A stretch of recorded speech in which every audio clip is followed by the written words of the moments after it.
Once there was a small girl who liked doing outdoor things and loved animals, and when she grew up she wanted to be a jockey or a vet.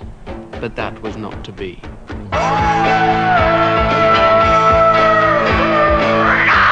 Instead, she became a film star. She starred in a film that made people ill all over the world. She was sensational. She was a sensation. And everywhere that Linda went, the press was sure to go. And so she had to stop thinking about being a jockey or a vet and do all those boring things a star has to do. Can we come back? Just turn into that television light. It's a bit larger. That's nice. Nice small one. That's for me, Linda. I did everything. Misty's she was signed up to be the double and everything, but then they found that they didn't need one. She does appear in 2 shots, not scenes, just real quick shots.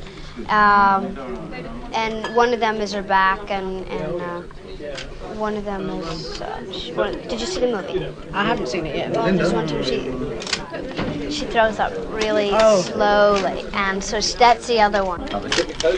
What she did in the film was repulsive and grotesque, and the world wanted to be reassured that despite it all, she was still an angel-faced, all-American cutie. Linda, there are various rumours that you were affected psychologically by the film, which are no doubt untrue, but what is the situation? Did it disturb you in any way? No, it didn't at all. It didn't? No, people I think just, they felt that I'd have to come out kind of with problems or something, and that's how it started. I don't know. But no, I've never had any. You haven't? No, I haven't. You had pet rabbits in your dressing room, I was reading somewhere. Yeah, for Easter, I bought the family 2 rabbits. I love animals. Linda, you have some animals in the set, in your dressing room as well. I brought my cats every once in a while. I had some rabbits in there, and I raised some chickens. I hatched them. And so, I was always having little things in there. You're very fond of it. Very, yes. Do you have a boyfriend? Not a permanent one right now. Oh, that's very good. Oh, no, I was taken yesterday. Remember when you went down to the daffodils? Yeah. In Kensington Gardens? Oh, they've also got a still from the film in there. Enchanting, the devil girl among the daffodils. Oh, that's lovely. Look, bewitched, bothered and bedeviled she may be on film. The 15-year-old Linda Blair, star of that controversial ex-epic The Exorcist, emerged in London yesterday as a sweet, angel-faced, all-American girl visiting Britain with her mother. Looking enchanting among the daffodils of Kensington Gardens, Linda recalled the making of the movie, which has been criticised as one of the most sickening ever produced. She plays a youngster possessed by evil spirits. She said, "It didn't bother me very much. I wasn't disturbed in any way." The world seemed duly reassured that Linda Blair had survived the making of the film with the chubby resilience of a well-adjusted teenager. Now, as an adolescent, she faces the possibly more traumatic ordeal of coping with the notoriety and the ballyhoo. Linda has lived with the Exorcist for close on 3 years, and so far she's stood up to it all remarkably well. She is, for a star, remarkably well-mannered, polite and patient. Hello, Linda. How are you? I'm fine. How are you? How's the head, all right?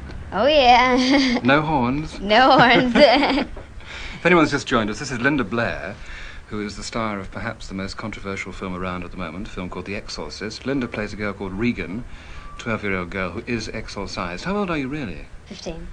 And when you made the film? I was 13.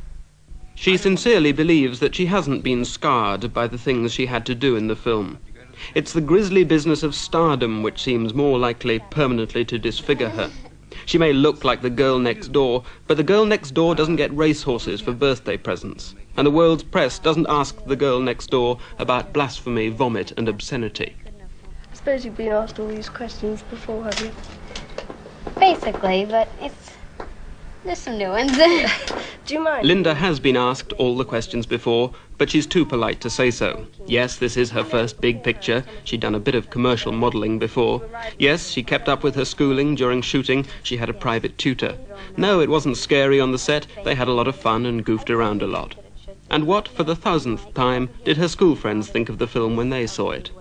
Well, most of the kids have seen it now, and they all really like it a lot, Okay. which is really good. Yeah. And, but, you know, they don't treat me any different.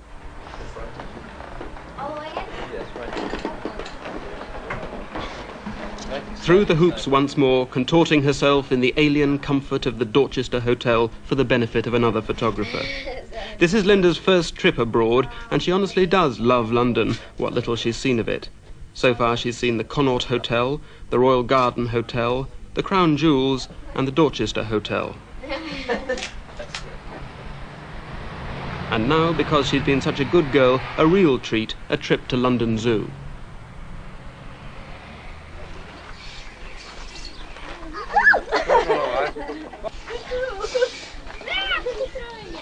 Linda?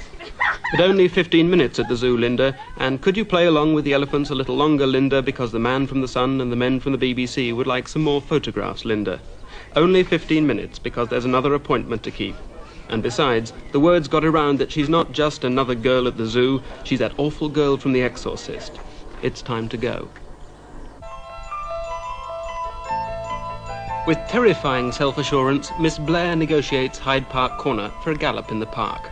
For a brief, rapturous hour, Warner Brothers have let her off the leash.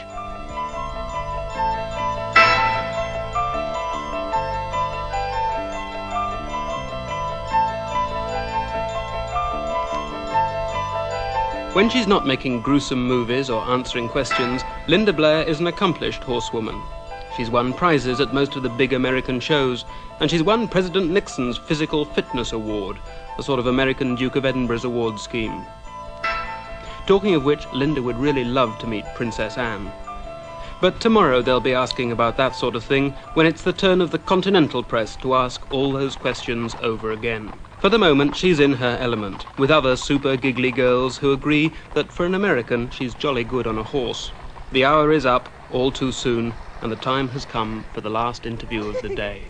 Linda, looking back over the 2 or 3 years you've been involved in all this circus, have you ever had a single moment of regret that you've been caught up in it all? Not at all, I don't think. No, I really am having a good time and everything. No moment when it's all just become too much for you and you wish you'd never done it? I don't think so. There's been a lot of work and things like that, but I enjoy it.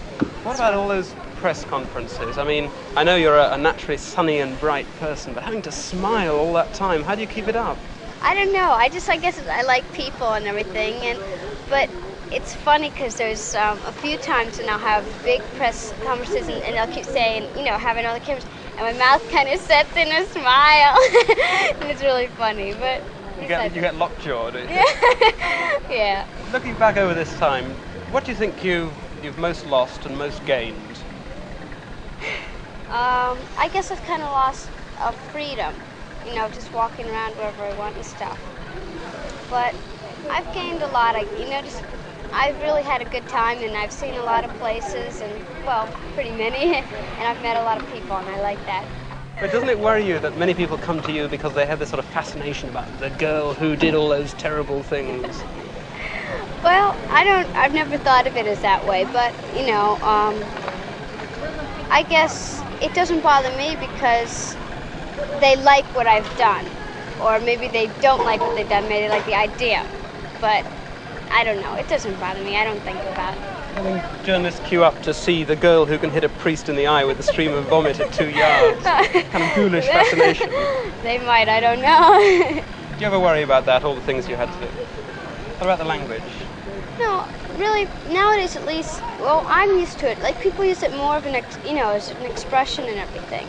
So I'm kind of used to it and everything. Not all of it, but it was said and done quickly and over with. So it worked out well. Do you still want to be a jockey or a vet? No. No, I'd like to continue with acting, but still have the horses. Always them. I really, really adore it. And the showing and everything is what I like.